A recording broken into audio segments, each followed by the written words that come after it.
Hello, and welcome to the next module in the Gowling WLG World Trade Organization and International Trade Law series. Today, we're going to talk about free trade agreements with the objective of providing you an overview and introduction to the subject. I'm Ursula Johnston, a director in the EU Trade and Competition team based in London, and today I'm really pleased to be joined by my colleague Natalie Jutes, an associate in our team, also based in London. So just as a quick reminder, what we're trying to do with this series is to take you through a number of key topics at a very introductory level to enable you to have an understanding of some of the frameworks that govern international trade. So today we're going to cover, well, what is a free trade agreement or FTA? What are some of the key characteristics? What's the current EU free trade agreement landscape? Who are its current trading partners under one of these particular frameworks? And what is the impact from the UK's departure of the EU on the UK's participation in those current EU trade agreements?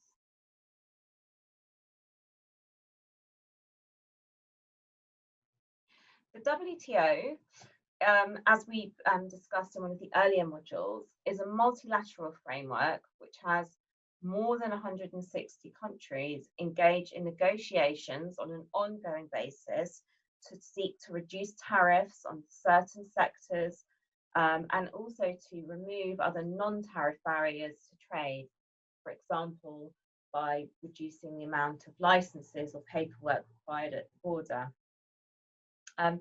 As we also discussed, there are several agreements that contain the specific rules that govern international trade for which the WTO has the mandate to oversee their implementation. So there is nothing, however, that in the WTO agreements or the General Agreement on the Tariffs and Trade or the General Agreement on Trade and Services that prevents countries from entering into other smaller trade arrangements in addition to the WTO. So therefore, you can effectively agree to have a trade relationship that sits outside the WTO framework. And these arrangements can take a number of forms, including free trade agreements, which is the topic for today. But it's also important to bear in mind that there are other types of agreements. They could be referred to as preferential trade arrangements, which is just looking at duty rates predominantly, regional trade agreements, where you have a number of countries forming a broad economic alignment and seeking to reduce internal barriers amongst themselves. And essentially, what happens is that each different type of agreement, they create a mini trade regime, if you like, and that seeks to link those members in a number of ways.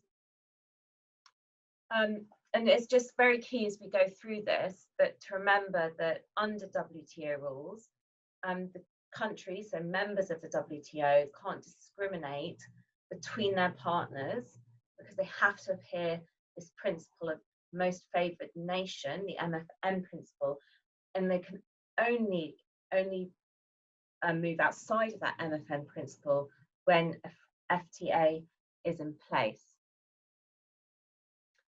So just thinking about, what is the current UK's position? How is the UK integrated into the framework of international trade? Well, on the one hand, it trades with non-WTO members. So, for example, Iran, Belarus, Sudan, and those terms, they are not governed by the WTO. We then trade with members of the WTO, notably big trading partners such as India, the US, China, with which we have no existing trade agreement. We then trade with countries such as Japan, Canada, Mexico, Chile, Peru, with which we do have trade agreements. And those trade agreements have different levels of sophistication, depth of integration, sectoral coverage. What you see is as free trade agreements have developed over the last 20 years, they're becoming more and more comprehensive. So whereas initially the first trade agreements that were signed, they really focused on goods and tariff collection and on those goods and the rates that could be levied. But now we see with agreements such as the Canada agreement, which I know Natalie will discuss in some more detail later, really looking broad, much broader than that, looking at services, we're looking at labour, we're looking at access to government procurement. And what that means is that we almost step away from this idea of preferential trading to looking at really what it becomes more like regulatory alignment. The UK then obviously is in a customs union with the EU, although at the moment we're in the transitional phase. This webinar has been recorded in April 2020, and at the time of the recording, there's still it still is the plan, and it's still in law that the UK will leave the EU by the end of this year. So we will move out of the current EU customs union. And what that means is that we share an external border for customs purposes. We sign free trade agreements as one trading unit effectively, and we obviously don't charge duties, customs duties on trade that move between member state to member state. And similarly, we have free market access for services. We then have a sort of slightly different arrangement with Turkey. So the EU-Turkey Customs Union creates a customs union between Turkey and the EU. It sort of says what it does on the tin. However, there are a few carve-outs, for example, agricultural products, some service sectors, and so therefore we call it is a customs union with reservations. It's incomplete. And this is just to really recap on what I've just been through, but what is an FTA, a free trade agreement? It's a treaty, it's a formalized, legally binding treaty between two or more countries that seek to reduce or eliminate barriers to trade and to encourage a strong economic relationship. It is also important to note that free trade agreements do not necessarily remove all control of imports and exports, and what they cover is largely dependent on the preference of the signatory countries. So they work to encourage and foster trade relationships between those signatory countries, for example, by implementing trade facilitation measures, which essentially provide a better market access by reducing the tariffs. So for example, the import duties and restrictions on goods or services that they trade between each other. As Ursula will cover shortly, each free trade agreement will confirm, for example, the various rules of origin and how to access preferential rates of duty for goods and services. Some more comprehensive free trade agreements might also cover services, for example, the mutual recognition of professional qualifications, or they may provide access to public procurement opportunities, for example, in relation to infrastructure within the signatory countries.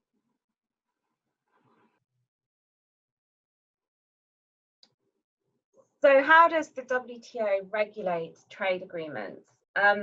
Well, they use it's regulated under the General Agreement on Tariffs and Trade and the General Agreement on Tariffs on Trade and Services, sorry. And also there is an enabling clause which also covers trade negotiation. And the provisions in GATT essentially recognises 5 forms of potential agreements. So those were mentioned in the slide before when we looked at the level of economic integration, but just to recap, so you can have a free trade area. So we don't have currently any free trade areas that the UK is a member of, but a free trade area is typically when the members of that area try to further further their WTO obligations and try and liberalize trade amongst themselves. You secondly have customs unions, which are essentially FTAs with a common external commercial policy. And then you have The interim agreements, so you can have an interim agreement which you can enter into with the view that you'll conclude a preferential trade agreement or an FTA. You have preferential trade agreements, PTAs, which really are used in particular for producing a more trade liberalisation amongst less developed countries. And then finally, you have, particularly in the services area, what we refer to as economic integration agreements. And what it says is that if you have you know, an FTA, an RTA, a PTA, is that you can deviate from MFN treatment for the parties that are signatory. And then, you know, I think what's quite important to note, and this is something that is a theme that hopefully is through this training, is, you know, sort of looking, you know, subjectively at the WTO and what role it can play in the current global trade environment, is that PTAs and FTAs are always intended to be the exception rather than the rules of the WTO. So the idea is we wouldn't need to form these bilateral deals or multilateral deals with, you know, you have several parties, because essentially the WTO could do that for, you know, that was the intention, that WTO would, you know, liberalise and equalise trade without the need for side deals. But obviously now side deals have become the norm, and we now have, you know, we have, you know, potential trade agreements being negotiated where you have, you know, potentially 5, 6, 7 parties of a Trans-Pacific Partnership agreement that's under negotiation. So, you know, almost the constraints and the size of WTO has forced countries to look at other ways to liberalise international trade and to open up market access between themselves and their preferred trading partners. And what this has done is created, you know, what we call the spaghetti bowl effect of trade agreements. You know, I think we now have nearly 450 trade agreements signed. Once the UK leaves the EU and starts to negotiate and finalises, you know, new trade agreements, that's going to obviously increase. And, you know, looking at this from a commercial perspective, businesses find it really hard to understand how does this spaghetti bowl of trade agreements overlay their commercial decisions around procurement, manufacturing, supply chain, routes to market, because quite often, and particularly if I look at the Southeast Asia region, it's what you can end up in, is you can end up where actually you have a choice between 1, 2, or even 3 different trade agreements under which to trade, and this just adds a layer of complexity for businesses, for, you know, who would like to, you know, benefit from these preferential trade agreements.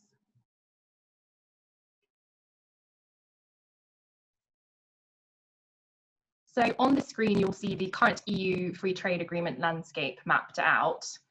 And what's interesting to see in all of this is that although the EU has a number of various trade agreements in place, it notably doesn't have one in place with the more bigger players such as China and the US.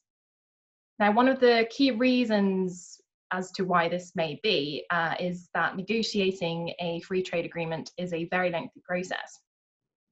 A good example of just how long FTAs can take to negotiate and what goes into producing an effective free trade agreement is the Comprehensive Economic Trade Agreement, CETA, between the EU and Canada. So, to put that in context, the 2007 EU-Canada Summit marked the start of that free trade agreement process, with negotiations commencing 2 years later in 2009, after some initial scoping. And essentially, the negotiations were concluded in 2014, and the agreement has applied provisionally since 2017. So all in all, that process took some 10 years from when that project, namely creating an effective free trade agreement, commenced. And to further put into perspective just how lengthy some of the free trade agreements can be in terms of their content, the CETA text runs to some 1,598 pages, with 860 of those pages being reservations. So, in other words, exceptions to the commitments in the free trade agreement. An example of one of the many exceptions included in the CETA includes restricting the cross-border supply of health services from the UK.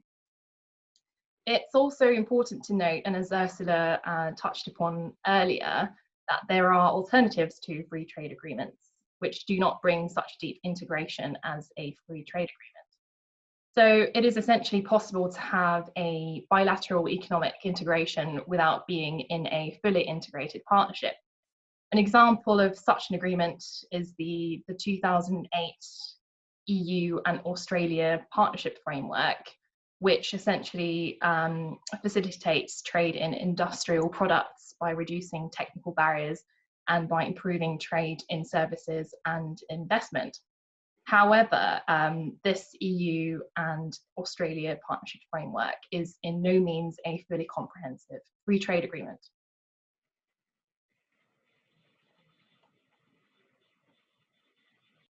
So I'm hoping that now we've got to this stage in our discussion that you've had that hopefully some of the sort of key aspects of a trade agreement have come across. We haven't obviously had on into sort of the nitty-gritty yet, but you know, ideally, what should a trade agreement do? It should encourage industrial growth, encourage trade, lower prices for consumer, help less, you know, developed countries to prosper and to grow. However, there is obviously a concern, or there's obviously always the risk that the geopolitical landscape is such that people and leaders governments can use trade agreement negotiations for their own political strategy, and then this can in turn cause global instability.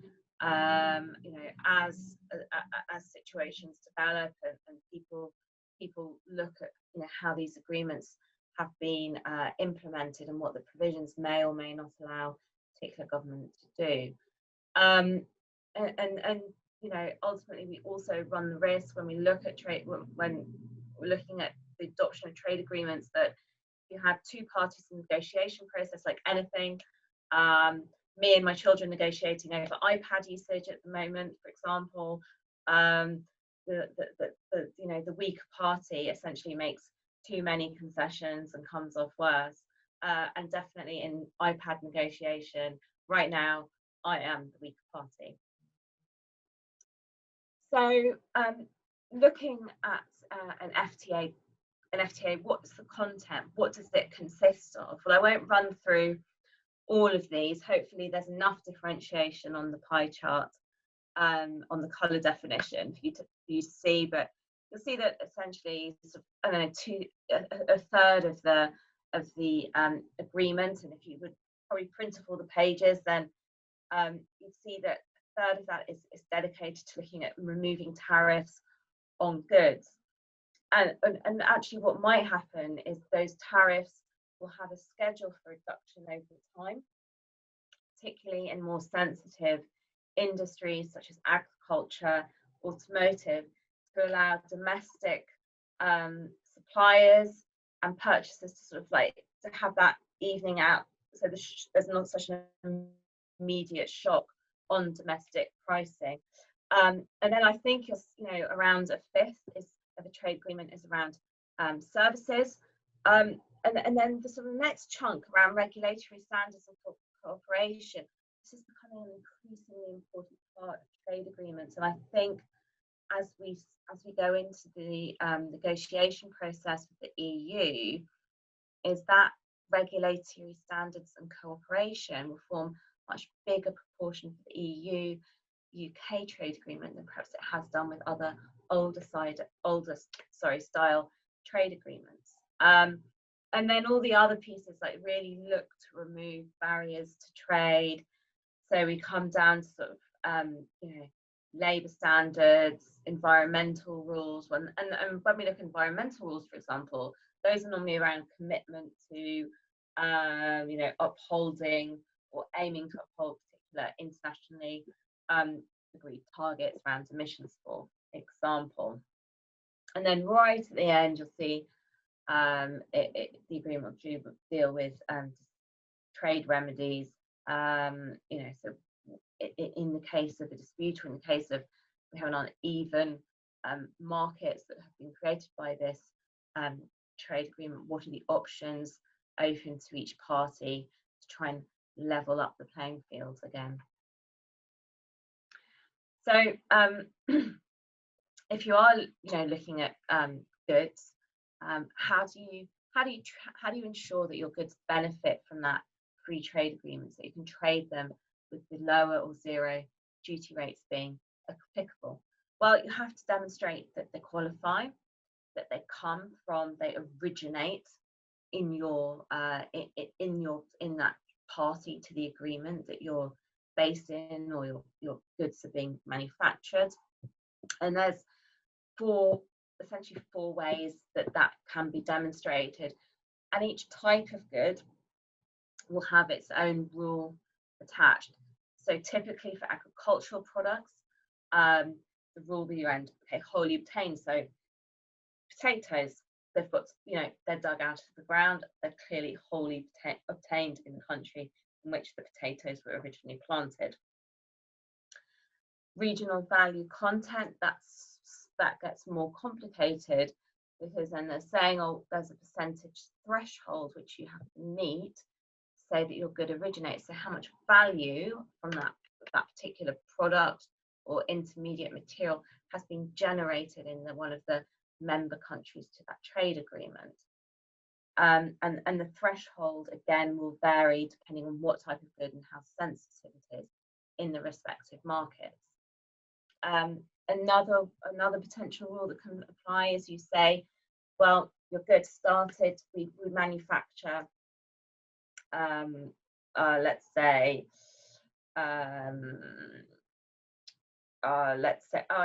violins, for example.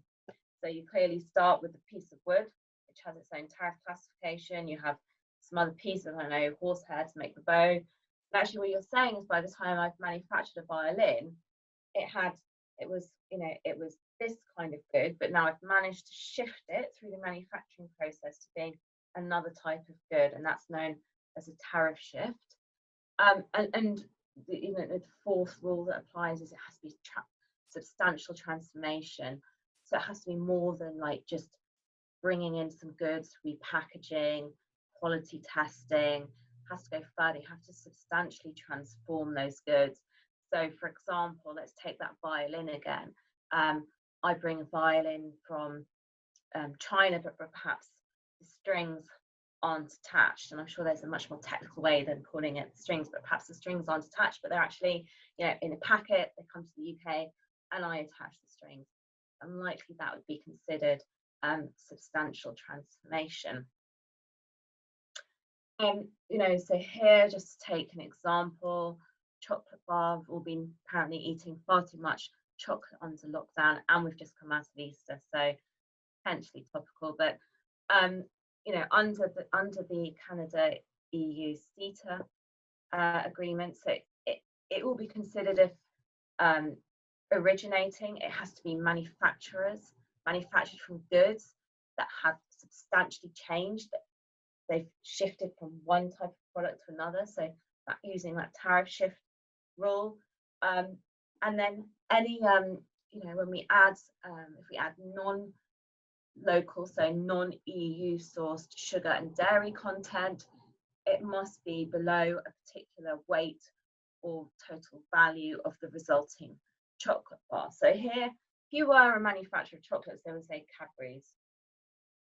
Actually, if you think about it, to try and demonstrate, to capture the data in your supply chain that can demonstrate that what you have started with has shifted. So, and then you have, you've managed to capture particular thresholds around weight and value of non-locally sourced dairy and sugar, that's quite difficult, because if you're a big, if you run a big production line, you may not get your sugar and your dairy from the same place every time, because you'll buy sugar according to global pricing, and that starts to become a real challenge. And we particularly see this in industries such as the automotive industry, where duty rates are typically high, both on finished vehicle and parts, but the supply chains that sit behind those manufacturing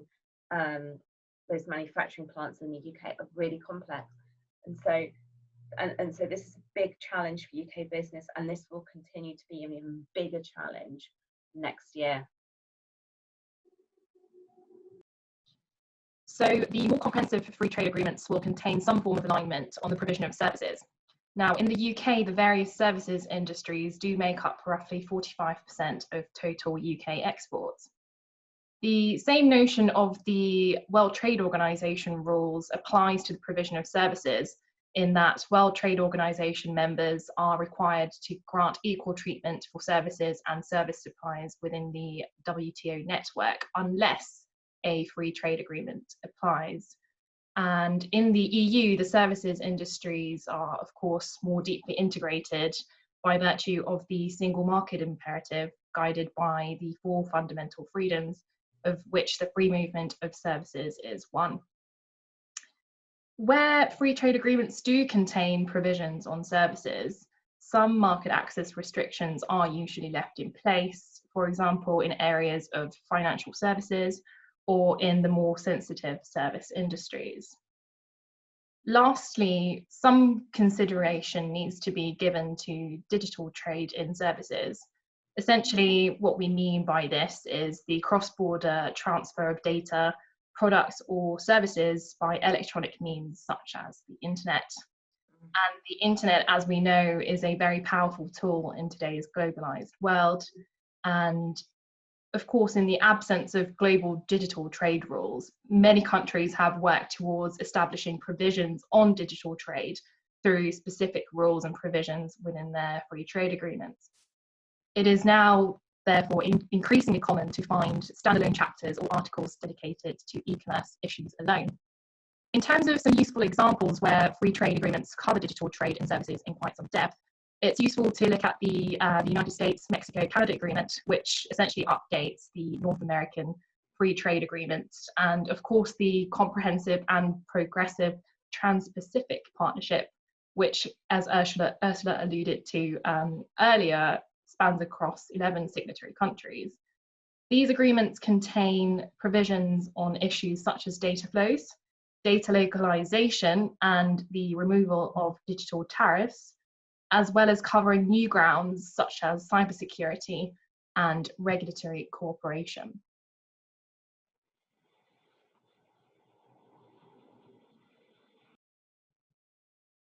So there are several modes to provision of services within free trade agreements. For example, utilising cross-border supply, including via the internet, consumption abroad within the signatory countries, having a commercial presence of a company in the territory, for example, a subsidiary operating in that country in question, and the movement of natural persons.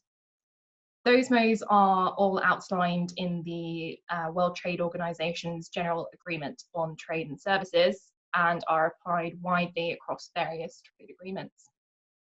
So considering some examples of services then more generally, in the Comprehensive and Economic Trade Agreement between the EU and Canada, the parties commit to ensuring a fair, equal access to each other's services markets.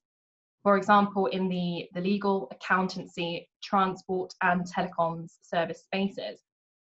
The agreement, for instance, includes comprehensive measures on maritime services to ensure fair and equal access to ports and port services for commercial ships, and additionally creates a framework of mutual recognition of professional qualifications, which allow EU and Canada to recognise professional qualifications obtained on both sides of the Atlantic. In certain industries, the EU and Canada have made some exceptions, as I alluded to before. For example, in audiovisual services and certain aviation services, which are deemed more sensitive. Some reservations also apply to the provision of financial services, whereby financial services firms may only offer their services in a limited number of sectors, including insurance and banking sectors. And of course, as I just discussed, the digital trade and services, recognising the importance of the development of e-commerce, the CETA also contains separate provisions in this area, and the two parties essentially promise to cooperate on issues related to e-commerce and digital issues, for example, on tackling spam or as we know it, the unsolicited communications that we receive. And it also seeks to remove digital customs duties on delivery transmitted by electronic means. Yeah. So, as we all know, the UK left the European Union on the 31st of January 2020 and is currently in a so-called transition period, which is currently due to end on the 31st of December 2020. And during this time, the UK will essentially seek to agree its trade relationships with the EU and non-EU countries going forward.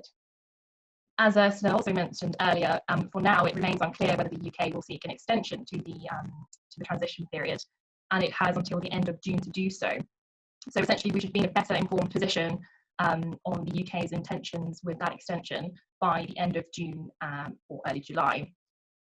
But for the purposes of the UK's trade relationships during the transition period, so until 31st of December, we'll assume, the EU actually sent some diplomatic correspondence to the World Trade Organization in late January, essentially confirming that the UK will be treated as an EU member state for the purposes of the EU's free trade agreements and other international agreements during this transition period.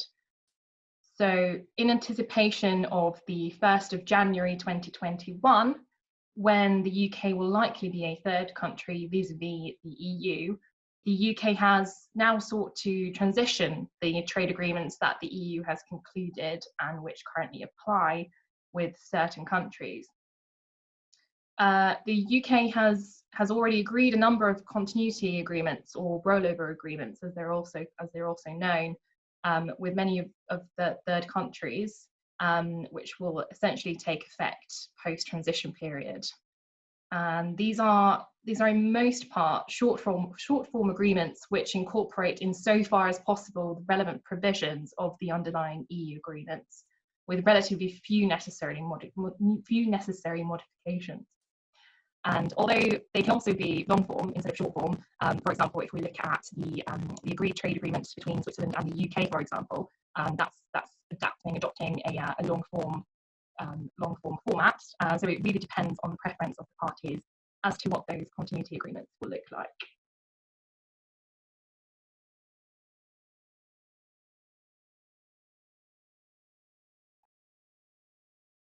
So this slide outlines the countries which are considered key for UK trade, and considers the status of those key agreements in relation to post-transition period, 1st of January 2021.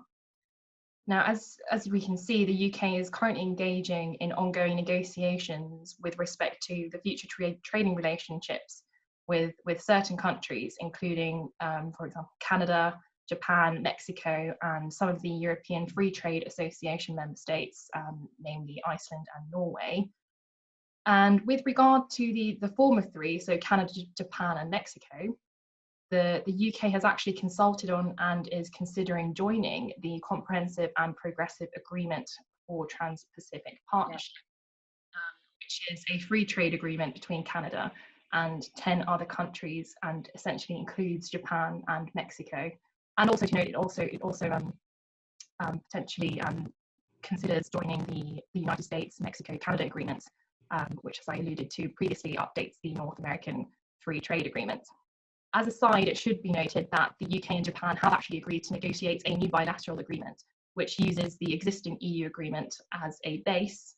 However, they are looking for opportunities to enhance areas of mutual interest. So perhaps joining the Comprehensive and Progressive Agreement for Trans-Pacific Partnership may provide that opportunity for UK to enhance that mutual interest. Looking at the FTA countries, you'll see that there are still ongoing negotiations with Iceland and Norway. Now, interestingly, the UK had actually initially signed up to a trade agreement with both Iceland and Norway back in 2019. However, that agreement was actually signed to maintain continuity of trade in preparations for the potential no-deal Brexit. And as we all know, the no-deal situation was essentially prevented by the approval and ratification of the withdrawal agreement. So that trade agreement that was actually signed between the UK, Iceland, and Norway has since been withdrawn. So what that essentially means is that the future trading relationship between the UK, Iceland, and Norway is dependent on the outcome of any subsequent trade negotiations. And as we know from the earlier slides in this presentation, if those countries don't conclude a trade agreement, then the World Trade Organization rules will apply. So moving on from the signed trade agreements, moving on to the signed trade agreements, which will take effect from the 1st of January. We'll note, interestingly, in comparison to the situation between the UK, Iceland, and Norway, that the UK has signed up to a trade agreement with Switzerland. So it's not as comprehensive as a free trade agreement. So it doesn't cover things like services and intellectual property, for example. And it's also good to note that the additional agreement between the UK, Switzerland, and Liechtenstein brings in Liechtenstein under certain provisions of the UK-Switzerland trade agreement. And just to cover off the last few countries on this slide, the UK has also signed up to a free trade agreement with South Korea. It has signed up to an association agreement with Chile, which establishes a political and economic association, essentially. And also it has signed up to an economic partnership agreement with the South African Customs Union member states and Mozambique.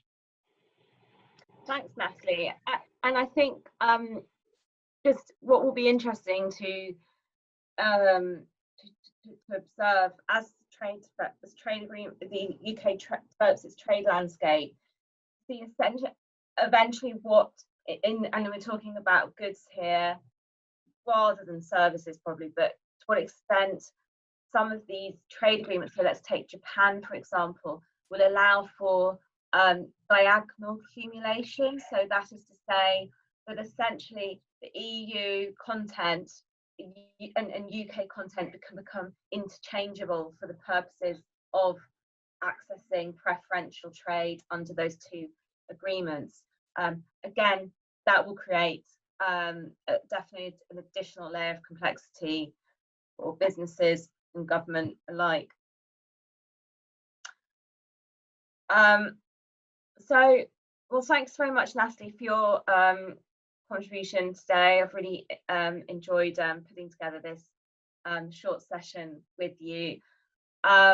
If you do have any questions coming from this session or any of the other topics that we cover or anything related to trade at all, please do feel free to reach out to one of the team.